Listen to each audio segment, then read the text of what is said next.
Hello student, आज हम लोग सीखेंगे एक्सरसाइज नंबर 1.2 का क्वेश्चन नंबर 1। इसमें दिया गया है सिद्ध कीजिए कि रूट 5 एक अपरिमेय संख्या है। रूट 5 एक अपरिमेय संख्या है। इसका जब हल करते हैं हम लोग, देखिए सबसे पहले इसमें दिया गया है रूट 5 एक अपरिमेय संख्या है। इसके विपरीत हम लोग मानते हैं, इसके विपरीत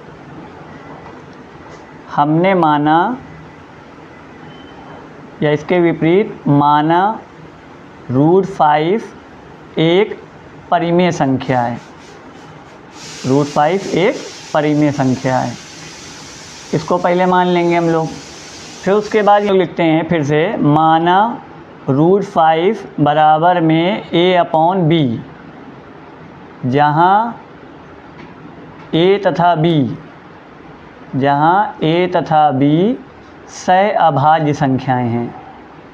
सहअभाज्य संख्याएं हैं, सहअभाज्य संख्याएं हैं तथा b is not equal to 0, मतलब b की जो वैल्यू है वो 0 के बराबर हमारी नहीं है। अब देखिए सहअभाज्य संख्याएं किसे कहते हैं? सहअभाज्य उसे कहते हैं जिनका कोई भी कॉमन फैक्टर ना हो, मतलब कोई भी उभयनिष्ठ गुणनखंड ना हो। अब देखिए रूट 5 बराबर a/b लिख दिया। अब यहाँ पर लिखेंगे, फिर से हम लोगों ने उतारा रूट 5 बराबर में a/b। यहाँ लिखेंगे दोनों ओर वर्ग करने पर, दोनों पक्षों का वर्ग करने पर। जब दोनों पक्षों का वर्ग करने पर लिखेंगे तो इधर का वर्ग करेंगे तो ये हो जाएगा हमारा 5, और इधर का जब वर्ग करेंगे तो ये हो जाएगा हमारा a² b²।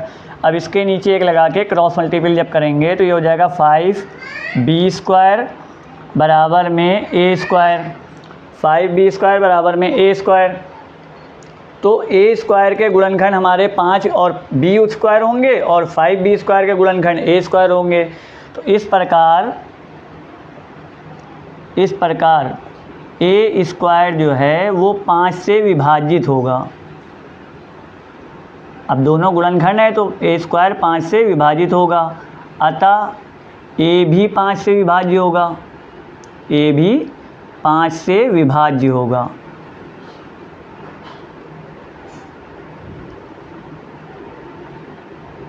a भी 5 से विभाज्य होगा। फिर उसके बाद 5 से विभाज्य हो गया। अब हम लोग यहाँ पर फिर से मानेंगे, माना a बराबर 5c, माना a बराबर 5c। अब जब इसकी वैल्यू यहाँ पर रखेंगे हम लोग, मान लिया इसको समीकरण नंबर हमारा 1 हो गया। a का मान अगर समीकरण 1 में रखेंगे तो ये हो जाएगा हमारा 5b² बराबर में a की जगह पे लिखा हम लोगों ने 5c का होल स्क्वायर।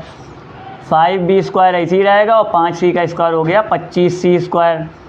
तो b² ऐसे ही रहेगा, ये हो जाएगा 25c² और बटे में 5। 5 से 25 को काट दिया, 5 पंजे 25, तो ये हो गया हमारा 5c²। बिल्कुल सेम ऊपर वाले की तरीके b² के गुणनखंड हमारे 5c² होंगे और 5c² के गुणनखंड b² होगा। तो इसका मतलब इस प्रकार जो है b जो है, इस प्रकार b² जो है वो 5 से विभाजित होगा, 5 से विभाजित होगा। अतः b भी 5 से विभाज्य होगा, b भी 5 से विभाज्य होगा।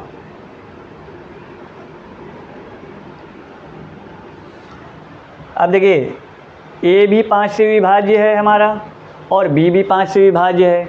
इसका मतलब क्या हो गया? अब यहाँ देख लीजिए, इधर a भी 5 से विभाज्य है और b भी 5 से विभाज्य है। अतः a तथा b, अतः 5 जो है a तथा b का उभयनिष्ठ गुणनखंड है।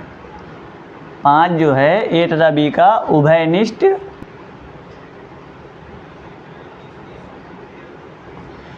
अतः 5 a तथा b का उभयनिष्ठ गुणनखंड है।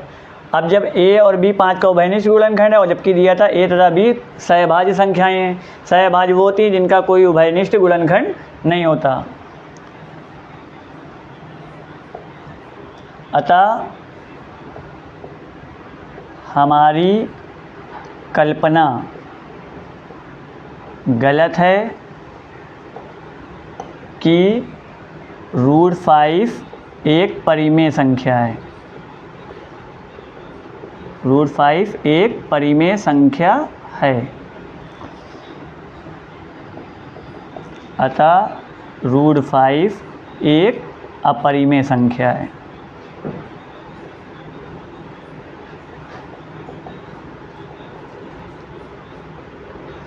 इस तरीके से हम लोग करना है। देखिए पहले तो पूरा √5 एक परिमेय संख्या थी, a तथा b सहभाजित है, इसको हम लोगों ने करा तो a भी 5 से विभाजित था और b भी 5 से विभाजित था, अतः 5 a तथा b का उभयनिष्ठ गुणनखंड है, a तथा 5 b उभयनिष्ठ गुणनखंड है। इसका मतलब क्या हो गया, सहभाज्य संख्या नहीं हुई, अतः हमारी कल्पना गलत है कि √5 एक परिमेय संख्या है, अतः √5 एक अपरिमेय संख्या है। इसी तरीके से हम लोग √2 वाला और √3 वाला भी इसी तरीके से हम लोग करेंगे। जहाँ जहाँ पर 5 दिख रहा है वहाँ पर 2 कर देंगे, या 3 वाला करना है तो 3 कर देंगे। इस तरीके से हम लोग इस तरीके का क्वेश्चन करेंगे।